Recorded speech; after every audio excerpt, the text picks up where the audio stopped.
ओम त्र्यंबकम यजामहि सुगंधिम पुष्टिवर्धनम उर्वारुकमिव बंधनान मृत्योर्मोक्षे मामृतात्।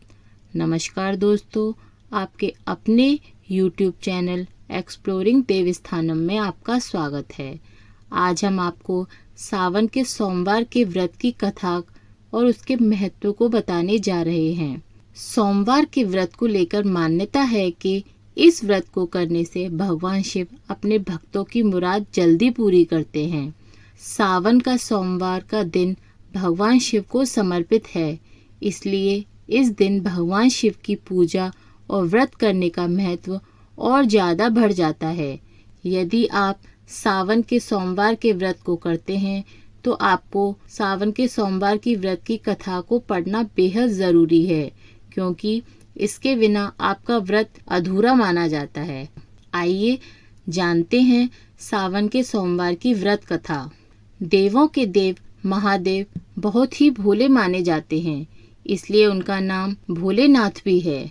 पौराणिक मान्यता अनुसार भगवान शंकर को प्रसन्न करने के लिए किसी भी तरह के खास पूजन की विशेष आवश्यकता नहीं होती, क्योंकि कहा जाता है कि वह तो भोले हैं और भक्त के मन से की गई क्षणिक मात्र भक्ति से ही वह प्रसन्न हो जाते हैं। अगर आप भी शिव भक्ति और कृपा पाने के लिए सावन के सोमवार का व्रत करते हैं तो इस कथा से भोलेनाथ को प्रसन्न कर सकते हैं। एक बार किसी एक नगर में एक साहूकार था। उसके घर में धन की कोई कमी नहीं थी, लेकिन कोई संतान न होने के कारण वह बहुत दुखी था। संतान प्राप्ति के लिए वह हर सोमवार को व्रत रखता था और पूरी श्रद्धा के साथ शिव मंदिर जाकर भगवान शिव और माता पार्वती की पूजा करता था।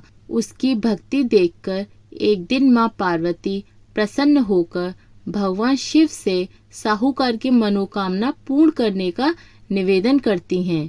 पार्वती जी के आग्रह पर भगवान शिव ने कहा, हे पार्वती, इस संसार में हर प्राणी को उसके कर्मों का फल मिलता है और जिसके भाग्य में जो होगा उसे भोगना ही पड़ेगा। लेकिन पार्वती जी ने साहूकार की भक्ति देखकर उसकी मनोकामना पूर्ण करने की इच्छा व्यक्त की। माता पार्वती के आग्रह पर शिवजी ने साहूकार को पुत्र प्राप्ति का वरदान तो दिया, लेकिन उन्होंने बताया कि यह बालक 12 वर्ष तक ही जीवित रहेगा। माता पार्वती और भगवान शिव की बातचीत को साहूकार सुन रहा था, इसलिए उसे ना तो इस बात की खुशी थी और ना ही दुख। वह पहले की भांति ही शिवजी की पूजा करता रहा। कुछ समय के बाद साहूकार की पत्नी ने एक पुत्र को जन्म दिया। जब वह बालक 11 वर्ष का हुआ तो उसे पढ़ने के लिए काशी भेज दिया गया। साहूकार ने पुत्र के मामा को बुलाकर उसे बहुत सारा धन देकर कहा, तुम इस बालक को काशी विद्या अध्ययन के लिए ले जाओ। तुम लोग रास्ते में यज्ञ कराते जाना और ब्राह्मणों को भोजन दक्षिणा देते हुए जाना। दोनों मामा भांजे इसी तरह यज्ञ कराते और ब्राह्मणों को दान दक्षिणा देते काशी नगरी निकल पड़े।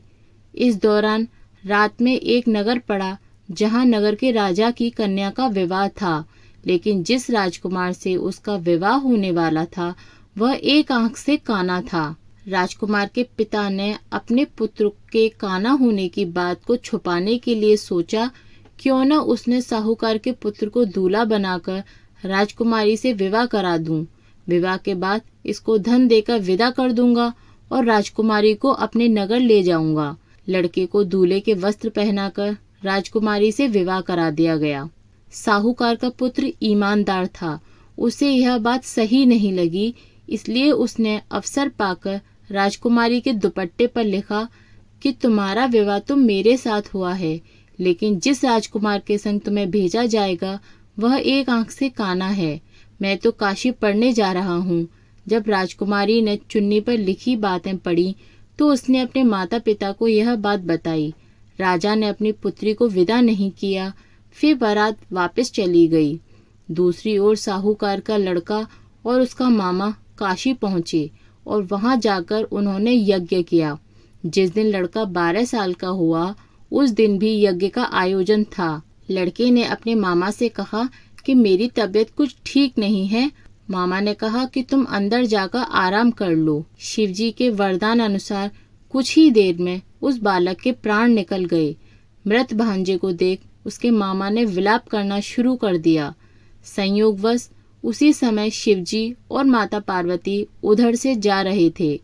पार्वती माता ने भोलेनाथ से कहा, स्वामी, मुझे इसके रोने के स्वर सहन नहीं हो रहा, आप इस व्यक्ति के कष्ट को दूर कर दें। जब शिवजी मृत बालक के समीप गए तो वह बोले कि यह उसी साहूकार का पुत्र है जिसे मैंने 12 वर्ष की आयु वरदान दिया था। अब इसकी आयु पूरी हो चुकी है। लेकिन मातृ भाव से विभोर माता पार्वती ने कहा कि हे महादेव, आप इस बालक को और आयु देने की कृपा करें, अन्यथा इसके वियोग में इसके माता पिता भी तड़प तड़प कर मर जाएंगे। माता पार्वती के पुनः आग्रह पर भगवान शिव ने उस लड़के को जीवित होने का वरदान दिया। शिवजी की कृपा से वह लड़का जीवित हो गया। शिक्षा पूरी करके लड़का मामा के साथ अपने नगर को वापस चल दिया।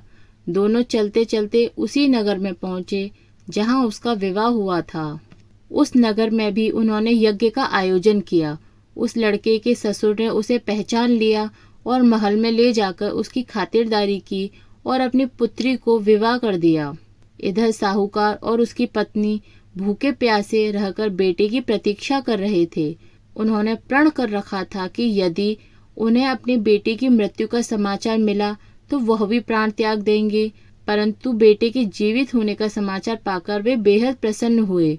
उसी रात भगवान शिव ने साहूकार के स्वप्न में आकर कहा, हे श्रेष्ठी, मैंने तेरे सावन के सोमवार के व्रत करने और व्रत कथा सुनने से प्रसन्न होकर तेरे पुत्र की लंबी आयु प्रदान की है। इसी प्रकार जो कोई सावन के सोमवार का व्रत करता है और कथा सुनता है और पढ़ता है, उसके सभी दुख दूर होते हैं और सभी मनोकामनाएं पूर्ण होती हैं। बोलो माता पार्वती की जय। बोलो भगवान भोलेनाथ की जय।